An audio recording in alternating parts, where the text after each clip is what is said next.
Bonjour, bienvenue sur la chaîne Hard Reset. Dans cet épisode, je vais vous présenter les boutons et les ports du téléphone Xiaomi 17 Ultra.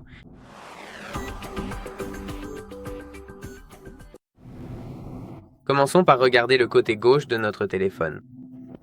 Ici, nous pouvons clairement voir le bouton dédié pour augmenter le volume de notre appareil, situé juste à côté du bouton pour diminuer le volume. En utilisant ces boutons latéraux, nous pouvons également naviguer facilement parmi les différentes options du menu du mode récupération. Juste en dessous, nous avons le bouton d'alimentation dédié, qui sert bien sûr principalement à allumer et éteindre notre téléphone mobile lorsque cela est nécessaire. Placé juste entre ces boutons, précisément ici et ici, vous pouvez voir les antennes intégrées de notre téléphone.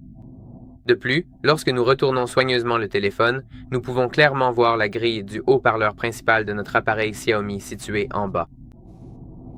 Juste ici, nous avons également deux antennes externes à gain élevé, ainsi qu'un port USB Type-C polyvalent, officiellement classé comme 3.2 génération 2. Cet appareil spécifique dispose d'un port USB Type-C qui nous permet de transférer, par exemple, divers fichiers à une vitesse de 10 gigabits par seconde. Cela garantit que votre flux de travail reste efficace et fluide. Nous pouvons également transférer de la vidéo. Nous pouvons aussi recharger notre téléphone ou, par exemple, charger un autre téléphone grâce à la charge inversée.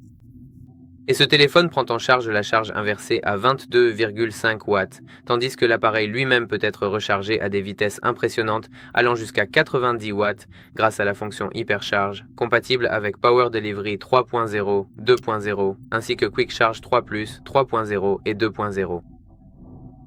Ensuite, à cet endroit précis juste ici, on peut clairement voir un petit trou. Ceci est un trou pour le microphone, et il est important de se rappeler qu'il s'agit d'un trou pour le microphone. C'est parce que juste à côté, nous avons le logement pour la carte SIM. Lorsque nous voulons retirer le tiroir, il faut insérer l'outil d'éjection ici, dans ce petit trou, et non dans le microphone, car sinon nous pourrions endommager notre microphone. Donc, si nous voulons ouvrir notre emplacement pour carte SIM, nous insérons délicatement l'outil d'éjection de la SIM dans ce petit trou ici. Appuyez fermement et le plateau sortira tout seul. Et je peux vous montrer immédiatement que dans ce téléphone, on peut insérer la carte SIM 1 ainsi que la carte SIM 2, ce qui signifie qu'on peut avoir deux cartes SIM physiques distinctes fonctionnant en même temps. Mais comme il est impossible d'insérer une carte SD, il sera impossible d'étendre la capacité de stockage interne de l'appareil. Quant à ce que nous pouvons trouver sur notre bord gauche. Et en fait, au début, j'ai dit que c'était le côté gauche, mais c'est le côté droit. Désolé pour ça. Nous tenons le téléphone à l'envers. Ici, sur le bord gauche de l'appareil, nous avons simplement deux bandes d'antennes distinctes. Maintenant, vous pouvez les voir beaucoup plus clairement ici et ici. Vous ne trouverez aucun bouton physique ni aucune ouverture sur ce côté. Et la situation est exactement la même sur le bord supérieur, aucun bouton ni ouverture. Nous avons également deux bandes d'antennes situées juste ici dans cette section.